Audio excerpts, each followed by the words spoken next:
नमस्कार श्रोते हो. साहित्य पंढरी या कथाकथन चॅनलवर तुम्ही ऐकताय जयवंत दळवी लिखित सारे प्रवासी घडीचे आणि आज भाग 10वा.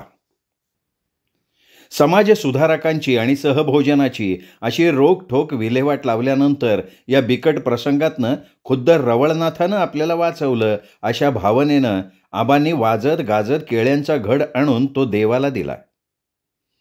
रवळनाथाला केळ्यांचा घड देण्याची प्रथा सर्रास होती. दुसरं देण्यासारखं काहीच नव्हतं. प्रत्येकाच्या आवारात केळ हमखास असायची. मासळी नीट करायची त्याच केळीच्या मुळात, अंघोळही तिथेच. त्या पाण्यात पोचलेल्या केळीला घड लागला की घरी सर्वांना देवाची आठवण व्हायची. चुन्याची पुटं चढवलेला घड हात न लावता छपराला टांगलेला असायचा. घड पिकून पिवळा धमक झाला की डोक्याला मुंडासं बांधून घड खांद्यावर घेऊन कुळवाडी देवाचा रस्ता धरायचा. मग रस्त्यावरची 5-25 पोरं घडामागोमाग देवळाकडे जमत. देवापुढे घड ठेवला आणि त्याच्यावर पाणी सोडलं की जय देवा महाराजा अशी खणखणीत आरोळी ठोकून गुरव गाऱ्हाणं घाली. मग तीर्थ घेऊन कुळवाडी श्रद्धेनं देवापुढे नाक घाशी. अर्धा अधिक घड जमलेल्या पोराबाळांना वाटण्यात जाई. प्रसाद म्हणून 2 फणे कुळवाड्यांच्या घोंगडीत पडत. त्यावेळी देवावर लोकांची विलक्षण श्रद्धा होती. देवळातली रवळनाथाची मूर्ती फणसाच्या लाकडाची, त्यामुळे गावात कोणी फणसाच्या लाकडाच्या पाटावर किंवा खुर्चीवर बसत नसे. दातावर मारायला पैसा नसलेला सुतार रिकामा बसला असता, पण त्यांनी मजुरीच्या आशेनं कोणाला फणसाच्या लाकडाचा पाट करून दिला नसता.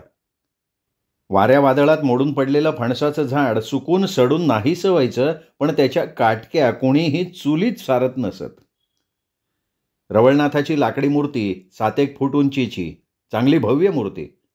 भुवया डोळे मिशा चांदीच्या, मुकुट चांदीचा. मूर्ती रोज तेल चोळून काळी तुकतुकीत ठेवलेली. देवाला लागणारी धोत्र, अंगरखे, उपरणी लोक नवसा दाखल देत, दागिने देत.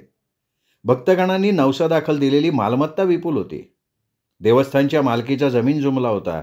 देऊळसुद्धा मामूली देऊळ नव्हे, एखादा भला मोठा राजवाडा जणू. या देवस्थानची देखभाल करण्याची जबाबदारी पिढ्यानपिढ्या आमच्या घराण्याकडे होती. देवळात आळीपाळीनं काम करणारे गुरव होते. 24 तास लामण दिवे तेवत ठेवण्यासाठी जागरूक राहणाऱ्या पगारी भाविणी होत्या. साफसफाईसाठी नोकर चाकर होते. 3 प्रहरी 3दा नौबती झडवण्यासाठी नगारखान्यात वाजंत्री होते. त्यातही शितल्याची सनई हे मोठं आकर्षण असायचं. नौबतीत सनई वाजली नाही की शितल्या आजारी ये हे कळायचं. सनई वाजवावी तर त्यानेच. जन्मभर सनई वाजवून वाजवून त्याचे गाल हवा कोंडून ठेवल्यासारखे दिसत. त्या काळात घड्याळाच्या काट्यापेक्षा नगारावर पडणाऱ्या काठ्यांनुसार गावातले व्यवहार चालत.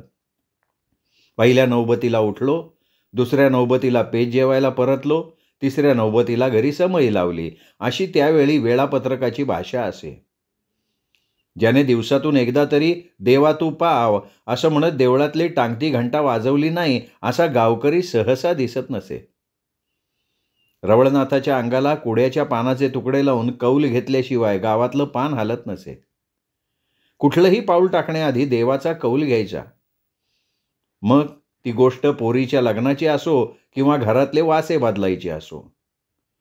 लग्न, मुंजी, घरबांधणी, शेती, आजार, यश, अपयश साऱ्या सुखदुःखाच्या गोष्टी या रवळनाथाच्या संमतीनं चालत. शिकार आणि शिमगा हे देवळाच्या आवारातले 2 धामधुमीचे प्रसंग. देवाला वर्षातून एकदा हिंस्त्र पशूचा नैवेद्य दाखवायला लागत असे. त्यासाठी 100-150 गावकरी वर्षातून एकदा शिकारीला निघायचे. त्यात अनेक ब्राह्मणही सामील असायचे. सारा खर्च देवस्थानकडून व्हायचा. 10-15 मैल रपेट करून कुठल्या तरी जंगलात हे लोक भयभीत होऊन शिरायचे. एकमेकांचे हात धरून झुंडीनं रान तोडवायचे. कुठून सशानं उडी मारली तरी वाघ आला अशा भीतीनं ओरडायचे. 150-200 लोकात 8-10 बंदुका असायच्या. त्यातल्या 2-4 छर्रे मारायच्या बंदुका असत. गावात वानरांचा सुळसुळाट झाला की आवाज काढून त्यांना पळवण्यापुरत्या त्या बंदुका. छर्रे नसले म्हणजे काळे वाटाणे सुद्धा चालत असत. तरी लोकांनी शिकारी म्हणावं म्हणून त्या बंदुका बार काढण्यासाठी खांद्यावर घेऊन लोक ऐटीनं शिकारीला निघत. नाही म्हणायला काडतुसं भरायच्या 2 बंदुका असत. त्यातली एक गावातल्या फौजदाराची. समुद्रावरची बकी मारायची असली म्हणजे ती बंदूक बाहेर येई. मला आठवतंय, "आपू, बक्याची सागोती खातलंय?" असं विचारून फौजदार मला घेऊन समुद्रावर जात. किनाऱ्यावर 150 बक्यांचा थवा पांढरे शुभ्र पंख फडफडवीत बसलेला असे. मी बोललो तर बकी उडून जातील या भीतीनं ते माझ्या तोंडावर हात ठेवत आणि मांजराच्या पावलांनी कसला तरी आडोसा घेत. खांद्याला बंदुकीचा दस्ता लावीत आणि नेम धरण्याच्या निमित्तानं 5-10 मिनिटं काढेत. छ्या, मेली धड गप बसणत नाही, माशासारखे हलतत, असं म्हणता म्हणता आणि नेम धरता धरता चुकून चापाला बोट लागायचं, बार सुटायचा. परीट घडीचं धोतर उडावत असा तो पाखरांचा थवा आवाजानं उडून जाई. मग मेलेलं पाखरू उचलण्यासाठी आम्ही घाईघाईनं थवा बसला होता त्या जागी जाऊन शोध घेत असू, पण एकही पाखरू मेलं नाही या विचारानं फौजदार खजील होत. मग माझ्या पुढ्यात आपली बेआबरू नको म्हणून म्हणत, "ऐकलंय आपू, 2-4 तरी बकी जखमी झाली सत, उडून गेली तर खाई ना खाई मरून पडतली ती." असे हे फौजदार सुद्धा शिकाऱ्याचा खाकी पोशाख चढवून शिकारीच्या जाथ्यात सामील होत. लाठ्या काठ्या आपटत आरडाओरडा करत सारे लोक रान उठवीत. मग कुठून तरी 8-10 रानडुकरांचा कळप दावडायला लागे आणि मग डुक्कर आपल्या अंगावर येतील या भीतीनं बंदुका रोखल्या जात. बिगर बंदूकवाले लोक मागे पळत, "बेगीन बार काढ रे, बेगीन बार काढ," असं ओरडत. आणि मग जीवाच्या आकांतानं चाप ओढून ढमाढमा बार काढले जात. त्यातला एखादा डुक्कर आडवा होई. त्याच्यावर पुन्हा 2 गोळ्या मारून तो मेलेलाच आहे याची खात्री करून घेतली जाई. मग वाजत गाजत मिरवणुकीनं तो डुक्कर देवळात आणला जाई. त्याचा देवाला नैवेद्य दाखवला जाई. शेवटी गावाला थोडं थोडं मांस वाटलं जाई. तथापि डुक्कर कोणाच्या गोळीनं मेला याची चर्चा होऊन पुढं भांडणं माजण्यापर्यंत पाळी येई. पहिली गोळी कोणाची बसली हे कोणी सिद्ध करू शकत नसे, तरी पण पहिली गोळी माझीच असं प्रत्येक बंदूकवाला म्हणायचा आणि भांडणं व्हायची. ती भांडणं थेट शिमग्यापर्यंत चालत. शिमगा म्हणजे गावातला मोठा धमालीचा सण. बावटे घेऊन गावात रोमट्या नाचायची. काठीला टाळे बांधून 15 दिवस पोरं शबय शबय करत गावभर घरोघर फिरायची. वाघाचे पट्टे अंगावर ओढलेला वाघ, छत्रीचं जुनं कापड तोंडावर घेऊन आलेला कोल्हा किंवा जुनी घोंगडी पांघरून पाय ओढत आलेलं अस्वल, अशी अनेक सोंग घेऊन पोरं आमच्या घरी येत असत. प्रत्येक पोराला 1 पै अशा हिशोबानं 15 दिवस दानसत्र चालू असायचं. त्यामुळं काही वस्तात पोरं राधाकृष्णाचा नाच आणत. कृष्ण, राधा, पेंद्या आणि किमान 9 सवंगडी असा तब्बल 12 पोरांचा मेळा येई. हेतू हा की एका झपाट्यात 12 पै म्हणजे 1 आणा मिळावा. माझे आजोबा बाबूराव हे पै न देता पैसा 2 पैसे द्यायचे, असं त्यांच्या काळात सोंग घेऊन जाणारे लोक सांगत. पण त्यावेळची परिस्थिती निराळी होती. नोटा मोडून त्यांचे खणखणीत बंदे रुपये करून ठेवण्याचा त्यांना नाद. नोटांवर त्यांचा विश्वास नव्हता.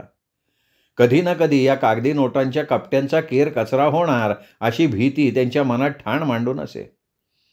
रुपयांच्या पिशव्या भरून ते माडीवर ठेवीत आणि चुकून पिशव्यांचा आवाज झाला तर लोखंडी खिळे आणून ठेवतंय, घराचा छप्पर बदलूक होया, असं सारखं सांगत सुटत. पण शिमगा आला म्हणजे मात्र या दोन्ही पिशव्या आप खुशीनं ते मोकळ्या करीत. विशेषतः होळीच्या दिवशी सारी धामधूम असायची. अजूनही असते थोडीफार. ज्याच्या परसात पोफळीचं झाड सगळ्यात उंच असेल ते बिनदिक्कत तोडलं जातं. ते देवासाठी असल्यामुळे कोणाचा विरोध चालत नाही. तोडलेली पोफळ देवळाच्या आवारात टाकायची आणि तडक आमच्या घरी यायचं, ही कुळवाड्यांची वहिवाट. आता प्रमाण बरंच कमी झालंय. माझ्या लहानपणी सुद्धा हे प्रमाण घटत होतं. पण आजोबांच्या काळात खरा रंग होता. पावल्या आधेल्या या नाण्यांनी भरलेल्या 2 पिशव्या घेऊन आजोबा ओट्यावर बसलेले असत. कुळवाड्यांची दुपारपासनं घरी रीघ लागे. एक जण हात पसरून उभा राही. मग आजोबा पिशवीतून प्रत्येकाला 8-12 आणे द्यायचे. हे दान फक्त दारू पिण्यासाठी असायचं. "सोन्या, मेल्या गेला वर्षात तू बरोबर तर्र झालो नाही, या वर्षात असा नको," अशी ताकीद देऊन ते त्याला आणखीन एक पावली देत आणि म्हणत, "काजीचो सोरो पी, नाही तर माडी घेऊन फुकटचा पोट फुगायशीत." मग गावातल्या निरनिराळ्या गोत्यात जत्रा भरत असे. संध्याकाळी चक्क 700-800 लोक लालबुंद तारवटलेल्या डोळ्यांनी एकमेकांकडे बघत देवळाच्या आवारात जमत. पचापचा थुंकत, चुरमुरे चणे खात, एकमेकांना शिव्या देत, मिठ्या मारत आणि देवळासमोर पानपत करून टाकत. कुळवाड्यांच्या बायका आणि पोरं होळी बघायला जमत. 1000-1500 लोकांचा जमाव.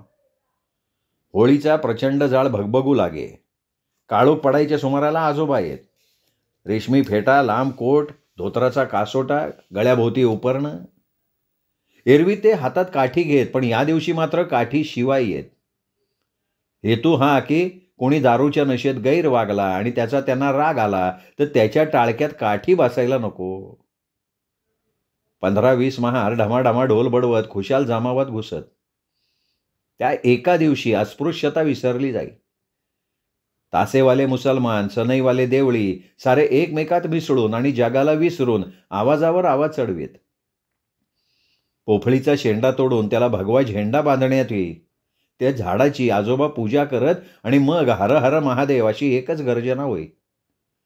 पोफळ सरळ उभी करून ती तालात नाचवली जाई.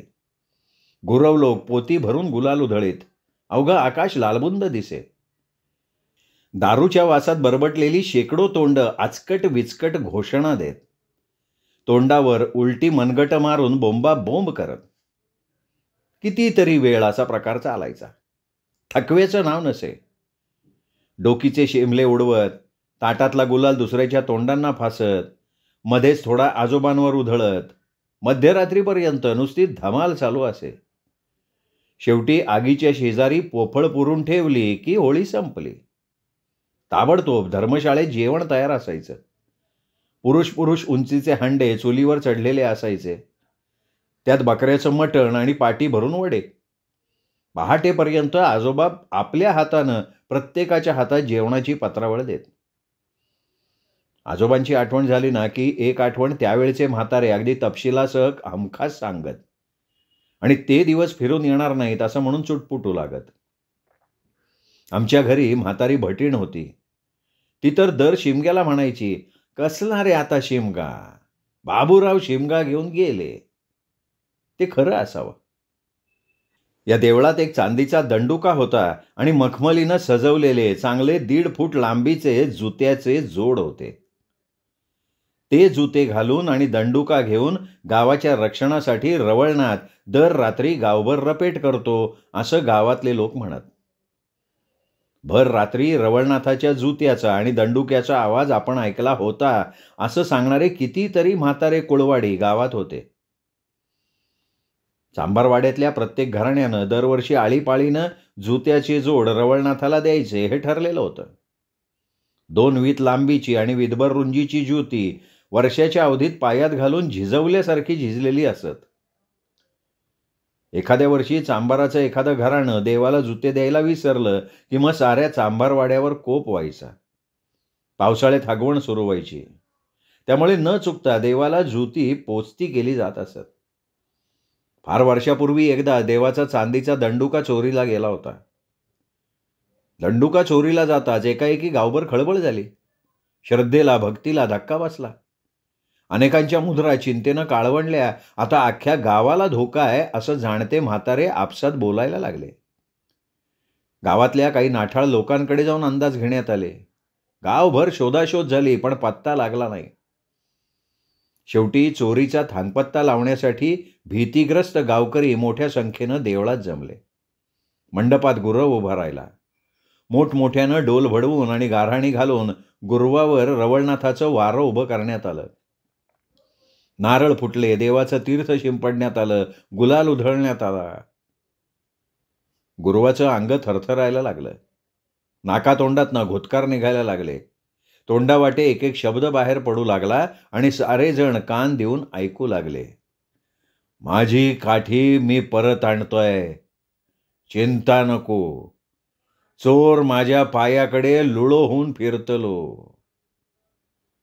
लोकांचा जीव भांड्यात पडला. चोर वेडाहून देवळापाशी येईल हे सगळ्यांना कळलं. लोक रोजच्या रोज वाट पाहत राहिले आणि अवघ्या 4 दिवसात देवळाच्या शेजारी रस्त्याच्या कडेला चांदीचा दंडुका दृष्टीला पडला. त्यानंतर पंधरवड्यातच शेजारच्या गावातला एक इसम वेडा होऊन आला. मरेपर्यंत तो वेडा हातवारे करत, काहीतरी बडबडत, कधी रडत देवळाच्या आसपास बसलेला असे. याच देवळात वर्षातून एकदा तरी भूत काढण्याचा प्रकार होत असे. मला आठवतंय, मोठी धामधूम करून सुताराच्या सीतेवरचं भूत याच देवळात काढण्यात आलं होतं. किरकोळ भूतं खूप असायची, ती सहज जातही असत. पण कावल्याचं भूत म्हणजे महाभयंकर. सीतेवर कावल्याचंच भूत होतं. कावला ही पोरबाळ नसलेली धोब्याची बायको.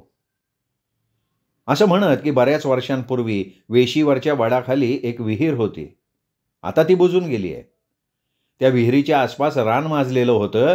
त्या रानात दारूच्या भट्ट्या चालत. कावल्याचा नवरा दिवस रात्र तिथे पडलेला असे. एकदा रात्री नवऱ्याला घरी आणण्यासाठी कावला तिथे गेली होती आणि दुसऱ्या दिवशी सकाळी कावल्याचं प्रेत वडाखालच्या विहिरीत सापडलं. कुणी म्हणत काळोखात पाय चुकून ती विहिरीत पडली, कुणी म्हणत पोरबाळ नव्हतं म्हणून तिने जीव दिला, तर कुणी म्हणत दारूच्या धुंदीत नवऱ्याने तिला विहिरीत लोटलं. काही असो, त्या वेळेपासून कावल्याचं भूत वडावर मुक्काम ठोकून असे. मुलबाळ न झालेल्या सवाष्णीवर तिचं लक्ष असे. दिवे लागणीनंतर असा सवाष्णीनं त्या वडाखालून जायची सोय नव्हती. पण माहेराहून यायला सीतेला उशीर झाला आणि नाईलाजानं घाबरी घुबरी होऊन ती वडाखालून एकदा दिवे लागणीला घरी आली. आता ती जागा कशी असेल कोण जाणे, पण त्यावेळी ती जागा मोठी भयाण दिसायची. तिथली वाट अरुंद होती. पाणंदीचा रस्ता आणि पाणंदीच्या तोंडाशी तो वड. 2 हात रुंदीच्या पाणंदीतून जायचं. दुतर्फा निवडुंगाची आणि इतर काटेरी झुडपं. पायाखाली सुकलेला पाचोळा, त्यात दडलेले दगडधोंडे. ठेच लागली तर अंगठा फुटायचा. त्या पाणंदीतून जायचं संकट सीतेवर ओढवलं होतं. आधी म्हणे तिला मोठा जाळ दिसला. तो जाळ भूताचाच असावा अशा भीतीने तिने मोठमोठ्यानं रामनामाचा जप केला आणि झपझप पावलं उचलली. वर नजर करून सुद्धा तिने पाहिलं नाही. तेवढ्यात म्हणे एक वाऱ्याची झुळूक आली आणि झाडाच्या फांद्यांवर कुणीतरी नाचल्यासारखी पानांची सळसळ झाली. तेवढ्यात पदर उडाला. कुणीतरी तो ओढला असं तिला वाटलं म्हणून तिने तो जोरात खेचला. पुढे येऊन पाहिलं तर तो पदर म्हणे फाटलेला होता. त्याबरोबर तिची धावत सुटली. ती घरी आली. झालेली हकीकत तिने घरी सांगितली. हा कावल्याचाच प्रताप असं सर्वांनी तिला सांगितलं. दुसऱ्या दिवशी किरकोळ इलाज झाले. पांड्या सुतारानं सीतेच्या गळ्यात गंडे बांधले, मंतरलेले मणी बांधले, तीर्थ दिलं, अंगारे लावले, कोंबड्या मारल्या, भगत आणले, संबंधाला बकरा दिला. इतकंच नव्हे तर भक्ताकडून सीतेला डागही दिले. पण काही झालं नाही. सीता दिवसच्या दिवस उताणी पडलेली असे. सारं अंग थरथरत असे. हाताच्या मुठी कडकडून आवळलेल्या असत. डोळ्यातून प्राण गेल्यासारखे डोळे ताठरलेले असत. धापा लागल्यागत श्वासोच्छवास चालायचा. तोंडातून सारखा फेस यायचा आणि अधूनमधून किंचाळत ती ताड ताड जमिनीवर पाय आपटायची.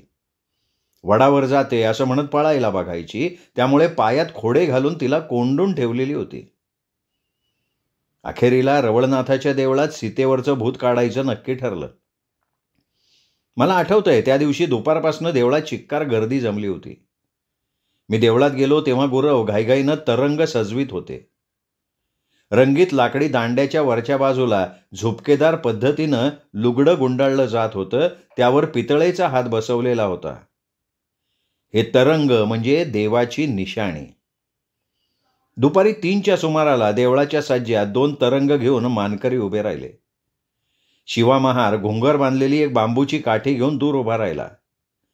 सभोवार उभं राहून 5 महारांनी गळ्यातले आगडबंब ढोल ढमा ढमा ढमा वाजवायला सुरुवात केली. ढोलांचा कर्णभेदक आवाज सर्वत्र घुमून राहिला. तरंगांच्या पुढे नारळ फुटले आणि वरिष्ठ मानकऱ्यांनी जोरजोरानं गाऱ्हाणी घातली. थोड्याच वेळात तरंग घेणाऱ्यांच्या अंगात देवाचं वारं संचारलं. त्यांचं अंग थरथर कापायला लागलं. नाकातोंडातून जोरजोरानं श्वासोच्छवास सुटू लागले. खांद्यावर तरंग घेऊन त्यांनी ती गदा गदा नाचवली. त्या 2 तरंगांपैकी एक तरंग भूतनाथ या देवाचं होतं. भूतांचा नायनाट करणं हे त्या देवाचं काम. भूतनाथाचे तरंग घेणाऱ्याच्या अंगात जोरात वारं संचारलं. भूताला समोर आणण्याचा आदेश भूतनाथानं दिला. तिघांनी सीतेला ओढत आणली.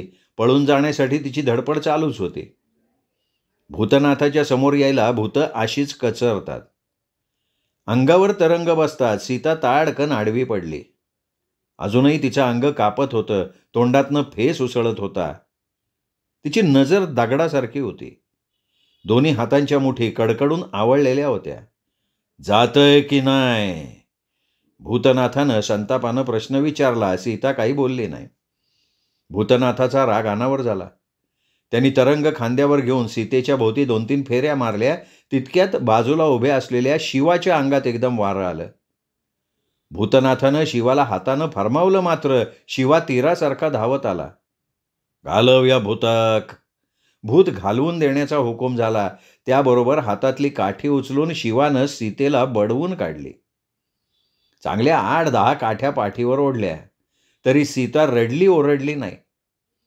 भूत असलं म्हणजे काठ्या भूताला लागायच्या.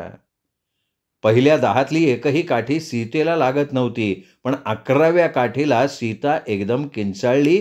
तेव्हा सर्वांना कळलं की ती काठी आता सीतेला लागली. भूत गेलेलं होतं. भूत काढण्याचा असा एखाद दुसरा प्रकार वर्षातनं असायचाच. श्रोते हो, हा होता जयवंत दळवी लिखित सारे प्रवासी घडीचे या कादंबरीचा 10वा भाग, 11वा भाग उद्या. तोपर्यंत नमस्कार मित्र हो.